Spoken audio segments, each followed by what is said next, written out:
교회가 오늘 창립 4주년 감사 예배를 하나님께 드리게 됨을 감사드립니다. 먼저는 하나님께서 어린아이 같은 교회를 4년 동안 성장시켜 주셨습니다. 그리고 정말 보잘것없는 상가교회에 우리 성도님들이 헌신과 섬김을 통하여 교회가 성장할 수 있었습니다. 우리 귀한 성도님들께 너무나 감사하다는 말씀을 드립니다. 저는 오늘 말씀을 준비하면서 앞으로 우리 교회가 창립 10주년을 향하여 어떤 모습으로 나아가야 되는지 많은 생각을 해 보았습니다. 그래서 죄에 대해서 승리하는 교회, 죄에 대해서 승리하는 성도를 향하여 힘차게 나아가야겠다는 생각을 했습니다. 오늘 귀한 또 은혜로운 대표기도를 해주셨습니다. 우리 권사님께서. 그래서 늘 우리가 기도할 때 회개하는 기도가 필요합니다. 그러나 회개하는 기도도 좋지만 이제는 승리하는 기도를 했으면 좋겠습니다. 주님, 제가 이번 주에 내 안에 있는 미움을 이겼습니다. 주님, 제가 그동안 쌓아두었던 열등감을 극복했습니다. 학력에 대한 열등감, 물질에 대한 열등감을 극복했습니다. 주님, 제가 화평케 하는 일을 감당했습니다. 주님, 제가 물질의 유혹을 이겼습니다. 음란의 유혹을 이겼습니다. 물질에 대한 어려움을 하나님의 말씀으로 이겼습니다라고 기도할 수 있는 성도들이 많아지기를 원합니다. 오늘 하나님께서 사도 요한을 통하여 죄를 이길 수 있는 것, 우리가 의롭고 성결하게 사는 삶은 그리스도 안에서 주어진 우리의 정체성, 아니 우리의 위상을 정말 제대로 잘 이해하면 우리가 그러한 거룩한 삶, 성결한 삶, 하나님의 자녀다운 삶을 살 수 있다고 분명히 이야기하고 있습니다. 그러니까 내가 어떤 존재냐, 내가 얼만큼 귀한 존재냐를 아는 것이 중요합니다. 그래서 사도 요한은 3장 1절에서 그리스도인의 현재의 모습, 2절에서 미래의 모습을 통하여 우리가 이렇게 소중한 존재입니다를 외치고 있습니다. 1절은 우리는 위로부터 성령에 의해서 거듭난 사람들입니다. 뿐만 아닙니다. 하나님 자신의 생명을 이어받았고 하나님의 신적 성품을 물려받은 그런 존재입니다. 여기에 그치지 않습니다. 우리의 미래는 어떻습니까? 예수님께서 이 땅에 보잘것없는 모습으로 왔지만 죽음을 이기시고 영광의 길을 가셨던 것처럼 하나님의 백성들은 반드시 영광의 길을 걸어간다고 약속하고 있으며 이 세상의 모든 것들은 다 변하지요. 들어오기도 하고 나가기도 하지요. 그러나 하나님의 백성으로서의 그 권세와 자격은 영원히 변하지 않는 우리의 권세임을 선포하고 있고, 뿐만 아니라 예수님께서 이 땅에 재림하시는 그날 우리도 그 예수님을 볼 것이며 예수님의 영화로운 모습을 닮아 우리도 영화로운 모습으로 변화된다는 우리의 미래의 모습을 이야기하고 있습니다. 여러분, 그렇기 때문에 이 땅에 사는 그리스도인들은 하나님의 백성으로서의 긍지와 자부심을 가져야 됩니다. 그래서 오늘 말씀 3절은 주를 향하여 이 소망을 가진 자마다 그의 깨끗하심과 같이 자기를 깨끗하게 하느니라. 자기에 대한 정체성이 확실하면 내가 죄를 이기려고 노력하는 게 아니고 나의 고귀한 그 신분에 대한 인식이 나를 죄를 이기게 하는 삶으로 인도하는 것입니다. 오늘 말씀 9절, 하나님께로부터 난 자마다 죄를 짓지 아니하나니 이는 하나님의 씨가 그의 속에 거함이요 그도 범죄하지 못하는 것은 하나님께로부터 났습니다. 하나님의 씨, 하나님의 생명, 하나님의 신적인 놀라운 그 생명력, 성품이 우리 안에 있다는 거예요. 그렇기 때문에 그리스도인들은 건강할 때도 있고 건강하지 않을 때도 있죠. 물질이 풍부할 때도 있고 풍부하지 않을 때도 있어요. 자녀가 시험에 붙을 수도 있고 떨어질 수도 있어요. 이 모든 것들이 나를 불행하게 하는 게 아니고 단지 불편하게 할 뿐이라는 거예요. 그러한 정체성이 나에게 있냐는 것입니다. 여러분, 우리가 하나님의 자녀답게 살기 위해서는요, 또 한 가지 죄에 대한 본질을 알아야 돼요. 죄가 무엇이냐? 우리가 죄를 짓는 게 얼마나 심각한지를 알아야 돼요.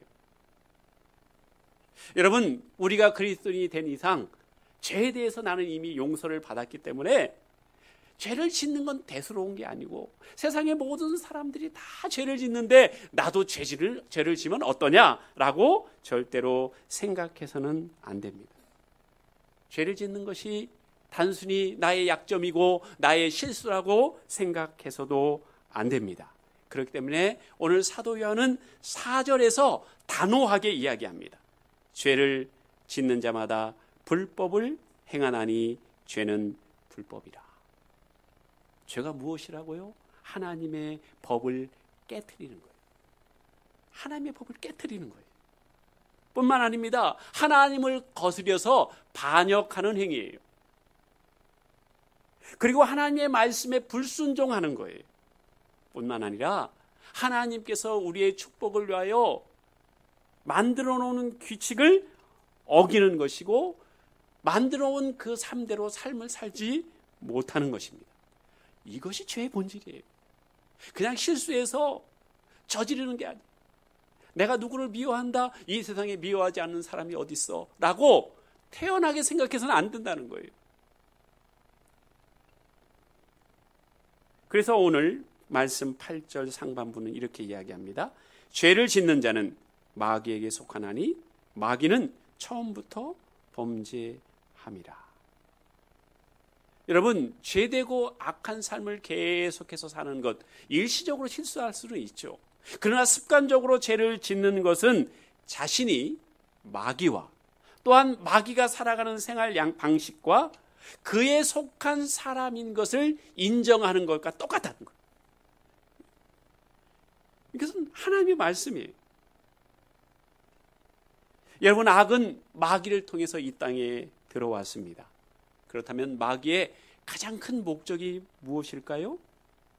사람들을 하나님으로부터 분리시키는 것이 마귀의 목적이에요. 지금도 마귀가 가장 심혈을 기울이는 게 뭐냐? 하나님으로부터 사람들을 분리시키는 거예요. 그래서 사람들이 하나님께 순종하거나 충성할 때 시기심이 올라와가지고 견디지를 못하는 거예요. 왜 그렇습니까? 마귀는 하나님께 순종하고 충성하는 일에 실패했거든요. 자신이 하지 못한 일들을 사람들이 하면은 그것을 견디지 못하는 거예요. 그래서 사단은 우리에게 그렇게 유혹합니다. 하나님께 순종하지 말고 하나님 말씀대로 살지 말라고. 네가 하나님 말씀대로 살면 너는 손해보는 인생이라고. 세상 사람들은 다 그렇게 살지 않는데 너는 왜 그렇게 사냐고 우리를 하나님의 말씀대로 살지 못하도록 유혹하는 것입니다. 그래서 사단이 인간이 하나님처럼 되고 행복하게 될 수 있다는 사단의 거짓말에 넘어가게 되죠. 에덴 동산에서. 이렇게 사단의 유혹에 넘어감으로 인해서 인간이 가장 먼저 지은 죄가 뭐냐?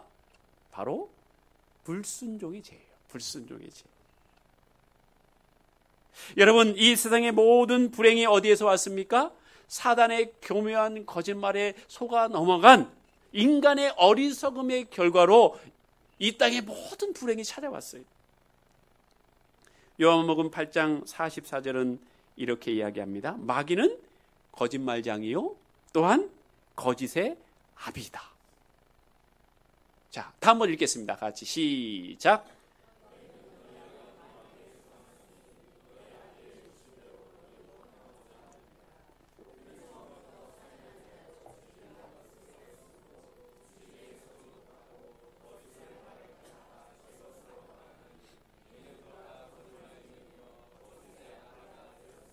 아멘. 그래서 거짓말은요, 사단의 가장 강력한 무기고 본질이에요, 본질. 무엇에 대해서 거짓말합니까?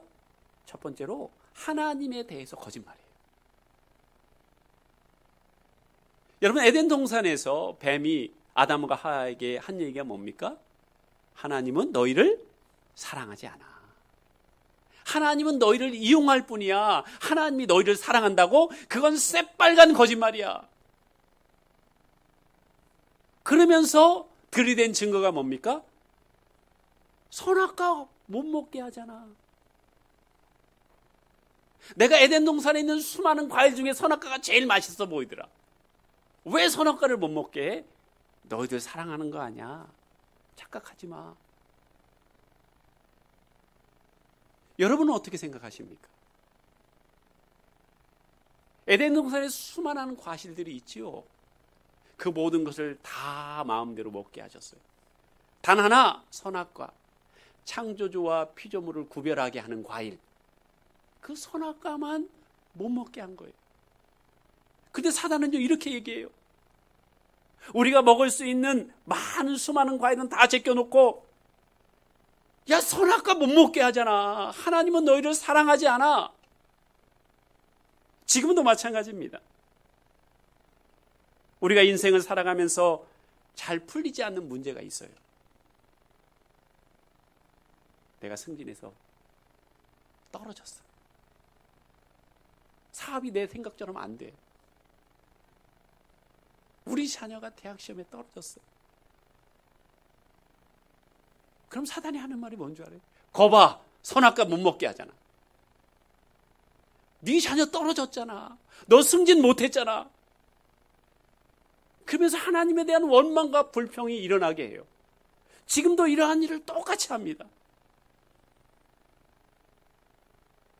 여러분, 그렇기 때문에 우리의 원망과 불평의 정점에는 항상 하나님이 계세요.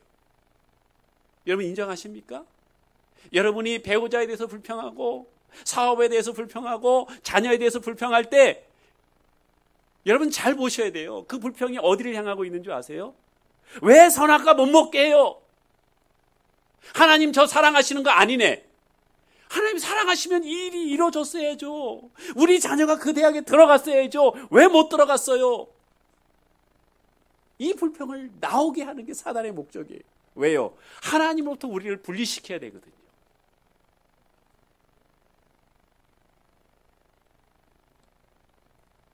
여러분, 하나님은 우리를 만드셨어요. 만드신 분이 만든 피조물에 대해서 가장 잘 알았어요. 우리가 무엇이 필요한지, 우리가 뭘 해야 행복한 인생을 살 수 있는지, 무엇을 해야 가장 보람된 인생을 살다가 저 하늘을 향해서 갈 수 있는지 누가 제일 잘 알아요? 하나님이 제일 잘 아시죠. 여러분 그렇지 않습니까? 그러나 사단이 하는 말은 뭐예요? 너 하나님 법대로 살면 너 반드시 망한다. 너 이 땅에서 따라지 인생 돼. 그렇게 살지 마. 세상 사람들이 사는 방법대로 똑같이 살아. 그게 사단의 유혹이에요.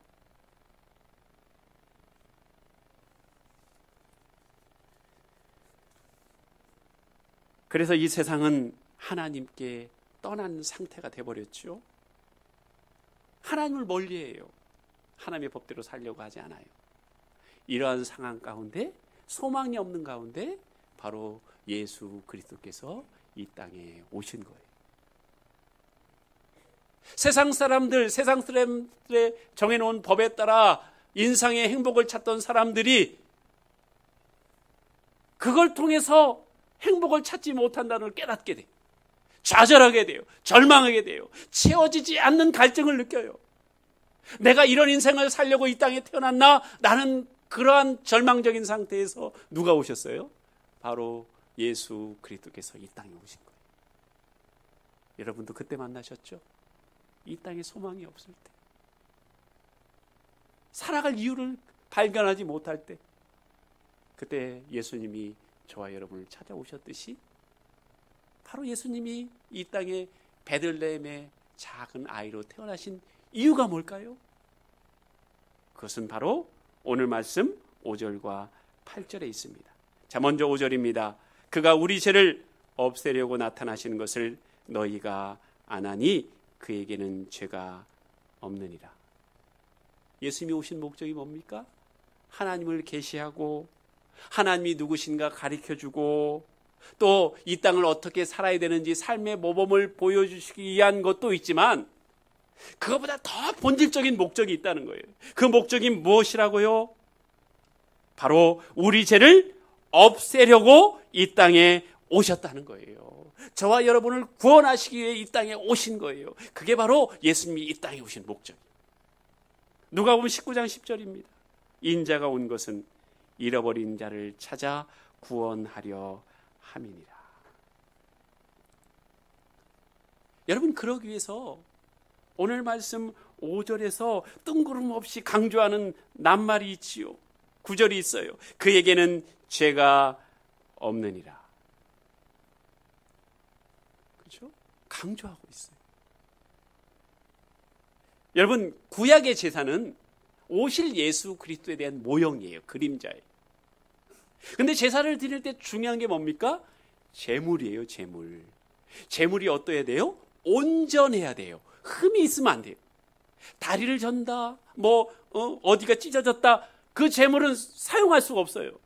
온전한 제물만이 제사를 드리는 사람의 죄를 없앨 수 있어요. 자, 히브리서 9장 22절. 율법에 따라 거의 모든 물건이 피로써 정결하게 되나니 피 흘림이 없은즉 사함이 없느니라. 이게 율법이에요. 이게 하나님의 말씀이에요. 즉 누군가 죄 사함을 받기 위해서는 그 사람을 위해서 누군가 피를 흘려야 돼요. 이게 하나님의 방법이에요. 우리의 죄를 사하는 하나님의 방법은 뭐냐? 누가 나를 대신해서 반드시 피를 흘려야 돼요. 근데 그 피 흘리는 대상이 온전하고 완전해야 돼요.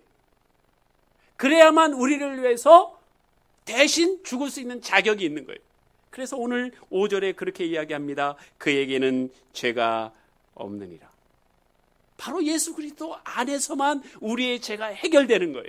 그렇기 때문에 예수님만이 오직 길이요 진리요 생명 되시는 것이지요.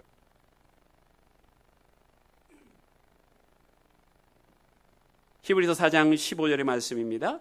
우리에게 있는 대제사장은 우리의 연약함을 동정하지 못하실 리가 아니요 모든 일에 우리와 똑같이 시험을 받으시니로되 죄는 없으시니라. 예수님은요 하나님의 아들로서 죄가 없으세요. 베들레헴에 태어날 때도 동정녀의 몸으로 태어났기 때문에 죄가 없으세요. 그리고 이 땅에 오셔서 죄를 짓는 행위 자체를 안 하셨어요. 그리고 하나님의 율법을 존중해서 완벽하게 하나님의 말씀을 지키셨어요. 우리와 똑같은 육체로 이 땅에 사셨지만 율법을 완성하셨어요. 여러분, 이것은 무엇을 뜻하냐? 단지 예수님께서 우리를 구원하기 위해서 오신 것이 아니고 마귀의 일을 멸하러 오셨다는 거예요. 무슨 말입니까? 그렇게 완벽하게 이 땅에서 하나님의 율법에 순종하며 율법을 완성시키신 예수 그리스도 안에서 우리도 그렇게 살 수 있다는 거예요. 여러분, 사람들은 이야기합니다. 대충 살아, 대충. 죄를 지을 수 있지 죄를 안 짓는 사람이 어디 있어. 여러분, 그러나 오늘 요한 사도는 그렇게 얘기하지 않아요. 하나님은 그렇게 얘기하지 않아요. 너희도 예수 그리스도 안에서 예수님과 같이 죄를 이기는 승리의 삶을 살 수 있어라고 분명히 얘기하세요. 무엇이 있으면? 죄가 얼마나 하나님을 거역하며 죄 때문에 예수 그리스도를 죽이는 그런 추악함이 죄에 있고, 내가 하나님의 소중한 자녀로서 이 땅을 살아간다는 긍지와 자부심을 가지고 있으면 우리도 죄를 이기는 놀라운 역사를 이룰 수 있다는 거예요. 그 믿음으로 살아가면 교회 이곳저곳에서 내가 이러한 죄를 이겼습니다. 내가 이러한 죄를 이겼습니다. 하나님 감사합니다라는 기도가 울려 퍼진다는 거예요. 여러분, 그러한 교회가 되어야 되지 않겠습니까? 여러분, 그러한 성도들이 되어야 되지 않겠습니까? 그래서 우리 교회 가운데 대표 기도할 때도 회개의 기도도 있지만 내가 이러한 죄를 이겼다고 승리의 기도를 하는 여러분들이 되시기를 주님의 이름으로 축복합니다. 오늘 말씀 8절 하반절에 하나님의 아들이 나타나신 것은 마귀의 일을 멸하려 하심이라. 여러분, 복음은요, 가르침이 아니에요. 잘 알으셔야 돼요. 가르치는 것이 아니고 과거에 있었던 사건을 선포하는 거예요. 그 사실을 선포하는 게 복음이에요. 무슨 말이냐? 예수님께서 이미 이루신 일을 선포하는 거예요. 설교도 마찬가지예요. 여러분을 깨닫게 하기 위해 앞서서 예수님께서 실제로 하신 일들을 제가 알리면 되는 거예요. 그래서 복음은 뭐예요? 선물이에요, 선물. 그 선물을 받아들이는 자는 그 복음의 능력을 누리는 거예요.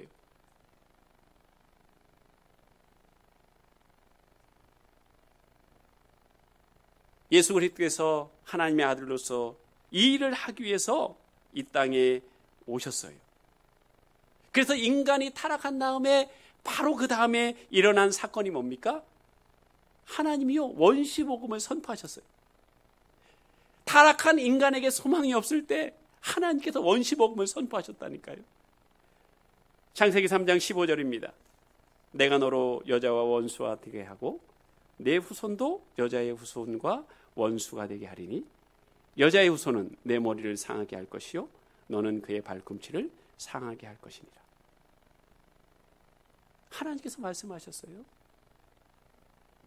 사단의 거짓말에 속은 절망적 상태에 있는 사람들에게 여자의 후손이 이 땅에 와서 사단의 머리를 짓밟을 것이고 상하게 할 것이라고 선포했어요. 여러분, 이 말씀이 야 너희는 예수 그리스도를 통해서 구원받는다만 얘기했을까요? 아니지요. 실제적인 삶 가운데 죄를 이기는 놀라운 역사가 일어난다는 거예요. 매일매일 죄를 이기는 놀라운 역사가 여기저기서 일어난다는 거예요. 여러분, 그렇지 않습니까? 그동안 내가 죄 지었기 때문에 처참하게 패배했기 때문에 나는 이런 인생을 살다 끝날 수밖에 없다, 이 얘기를 하는 건가요? 아니에요. 예수 그리스도 안에서 사단의 머리를 짓밟을 수 있다는 거예요. 이게 복음이에요. 여러분, 그렇지 않습니까?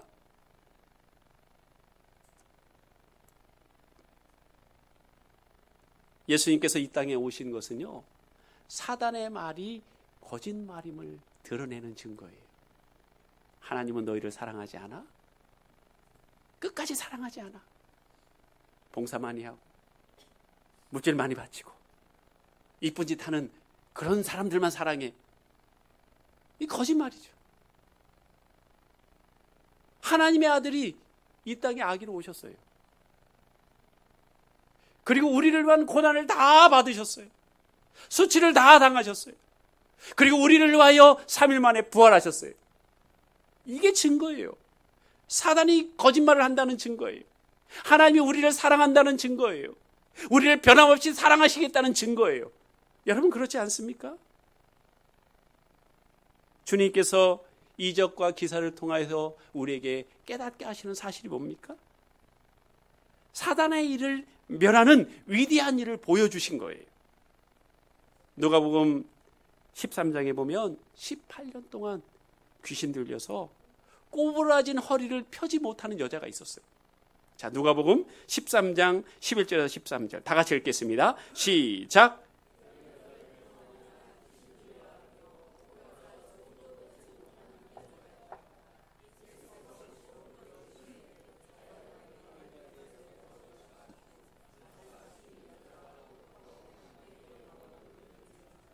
아멘. 어떤 사람이에요? 허리가 꼬부라져서 펴지 못하는 사람이에요. 여러분, 영적으로 해석하면 어떤 의미가 있습니까? 영적으로 해석하면 어떤 의미가 있어요? 여러분, 하나님의 자녀로 위대한 신분을 가지고 이 땅에 태어났는데 세상적인 기준으로 기가 죽은 사람을 의미하는 거예요. 여러분, 우리가 기가 죽을 때 어떻게 해요? 고개를 못 들어요. 허리를 못 펴요. 세상적인 기준으로 자기를 보는 거예요. 마귀의 잣대로 자기를 봐요. 그 세상들 앞에 당당해야 될 하나님의 자녀들이 지금 18해 동안 세상을 향하여 기죽어 사는 거예요. 그 이유가 뭐예요? 귀신 들려서 그래요. 귀신의 거짓말에 속아서. 그때 예수님께서 12절에 여자여 내가 네 병에서 놓였다 하시고 안수하시니 여자가 곧 펴고 하나님께 영광을 돌리는지라. 이것이 바로 예수 그리스도께서 하신 일이에요. 마귀를 멸하신 일이에요. 곧 이것은 이 땅에 하나님의 자녀로 살면서 여전히 세상을 향하여 허리를 펴지 못하는 불쌍한 하나님의 자녀들에게 허리를 펴고 죄에 대해서 승리하는 인생을 살라고 선포하는 하나님의 격려의 말씀이에요. 여러분 그렇지 않습니까? 누가복음 11장 21절에서 22절 강한 자가 무장을 하고 자기 집을 지킬 때에는 그 소유가 안전하되 더 강한 자가 와서 그를 굴복시킬 때에는 그가 믿던 무장을 빼앗고 그의 재물을 나누느니라. 여러분 그렇습니다. 사단을 우리 힘으로 이길 수 없지요. 그러나 더 강한 자 예수 그리스도께서 우리에게 오셔서 그 강한 힘으로 마귀로부터 우리를 해방시켜 주시고 죄 지지 말고 죄 이기는 인생을 살라고 예수님께서 이 땅에 오셨음을 믿으셔야 돼요.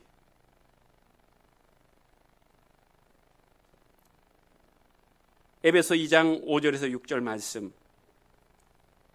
허물로 죽은 우리를 그리스도와 함께 살리셨고 또 함께 일으키사 그리스도 예수 안에서 함께 하늘에 앉히시니. 6절이 좀 이상하지 않으세요? 허물로 죽은 우리를 그리스도와 함께 살리셨어요. 하나님의 자녀가 되었어요.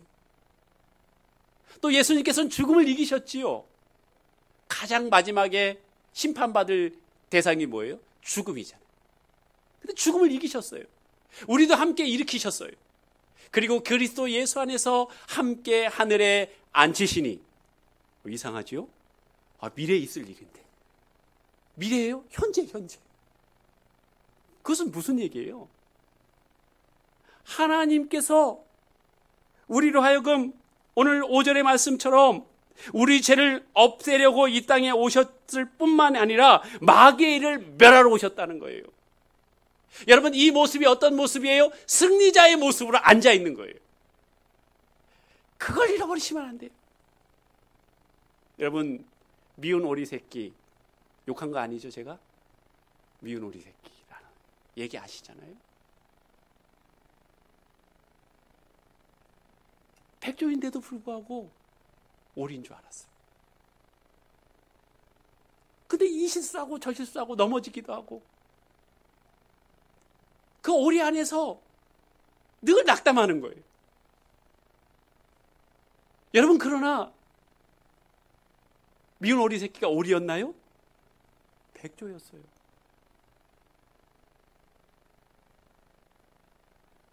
여러분 자신이 백조인데도 이 세상에서 오리인 줄 알고 오리 흉내를 내고 살면은 좌절할 수밖에 없어요. 여러분 저와 여러분은 어떤 존재입니까? 백조예요. 하늘을 홀로 나를 수 있는 백조예요. 하나님과 교제할 수 있는 백조예요. 죄를 이길 수 있는 백조예요. 그러나 사단은 이야기해요. 너는 세상 사람과 똑같이 살아. 오리처럼 살아, 오리처럼. 여러분 백조가 오리를 흉내를 내는 게 얼마나 힘들어요. 여러분 그렇지 않습니까? 여러분 우리 교회는요 죄에 대해서 승리하는 교회가 되기를 원합니다. 우리 성도님들도 죄에서 승리하는 성도가 되기를 원해요. 여러분 우리가 창립 10전을 향하여 뭘 향해 나가야 돼요? 물론 선교 전도 다 중요해요. 그러나 가장 중요한 건 뭐예요? 죄를 이기는 교회, 죄를 이기는 성도가 돼야 되는 거예요. 우리 교회는 계속해서 큐티 양육을 할 거예요. 그 말씀을 통해서 내가 얼마나 연약한 자인지, 그 말씀을 통해서 다른 사람의 죄를 보는 게 아니라 내 죄를 보는 훈련을 하고, 말씀을 통해서 그 하루를 살아나가고, 말씀과 함께 기도를 통하여 하나님의 은혜를 덧입는 그 훈련을 계속할 거예요. 뿐만 아니라 제자 훈련을 통해서 예수님이 걸어갔던 그 발자취를 걸어가는 훈련을 할 거예요. 이 모든 훈련을 통해서 죄를 이기는 성도들로 여러분을 양육해 갈 것을 생각하고 기도하며 다짐하고 있습니다. 여러분은 백조예요. 이 세상 사람들과 구별되는 하나님의 거룩한 백성이에요. 하나님께서 눈에 넣어도 아프지 않는 소중한 백성이에요. 여러분은 구원 받을 뿐만 아니라 이 땅에서도 승리하는 삶을 살 수 있는 존재한 존재라는 것을 절대로 잊어버리지 마시고 이번 한 주간 죄를 이기는 놀라운 은혜가 여러분의 삶 가운데 충만하시기를 주님의 이름으로 축복합니다. 기도하겠습니다.